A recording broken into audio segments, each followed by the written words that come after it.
What if I told you the world economy has already been hit by a massive shock, and most people haven't even felt it yet? Right now, a war involving Iran has disrupted one of the most critical arteries of the global economy, the Strait of Hormuz. This narrow stretch of water carries nearly a fifth of the world's oil, and suddenly, much of it stopped. Prices are rising, ship traffic is slowing, energy markets are under pressure. But look around. Your lights are still on, planes are still flying, gas stations aren't empty. So what's going on? Is the crisis overblown? Or is something much bigger still on the way?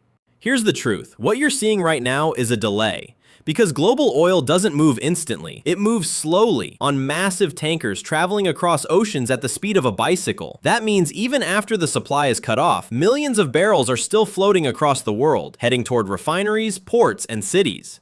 In other words, we're still living on oil that was shipped before the crisis began, but that buffer is running out. As shipments dry up, countries begin to compete, not for luxury, but for survival.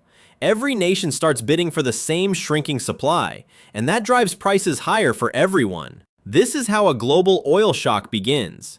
But here's where it gets even more complicated. Governments and markets are trying to hold things together. Leaders like Donald Trump make optimistic statements about peace talks. Traders react, prices dip. Speculators bet that the future will be stable, even if the present says otherwise. At the same time, organizations like the International Energy Agency release emergency oil reserves, hundreds of millions of barrels, to keep the system running. It works, temporarily. But these are not solutions. They are delays. Because once those reserves are gone, and once the last tankers arrive, the real shock hits. And when it does, it won't just be about expensive gas. It will be about something much deeper: demand destruction. When supply drops this much, entire parts of the economy simply stop. Flights get canceled, factories shut down, construction slows, food production declines. Not because people want less, but because the energy to power it all isn't there. Think about it like this. If the world lost 1% of its food, prices would rise. But if it lost 20%, that's not inflation, that's transformation.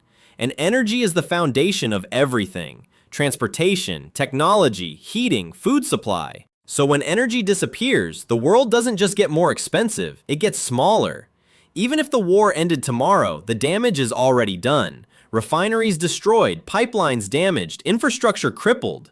It could take years to rebuild. And the next phase? Winter. Right now, countries are burning through reserves that were meant to last through the cold months.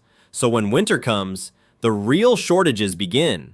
Heating systems, electric grids, entire populations competing for limited fuel. This is why what you're seeing today feels normal, because it's not real. It's a temporary illusion propped up by Zappa's reserves, speculation, and time. But behind it, a wave is building. And when it hits, it won't look like a movie. No apocalyptic wasteland, no instant collapse. Just something quieter and far more unsettling. A world with less energy, less growth, less opportunity. The shockwave is already on its way.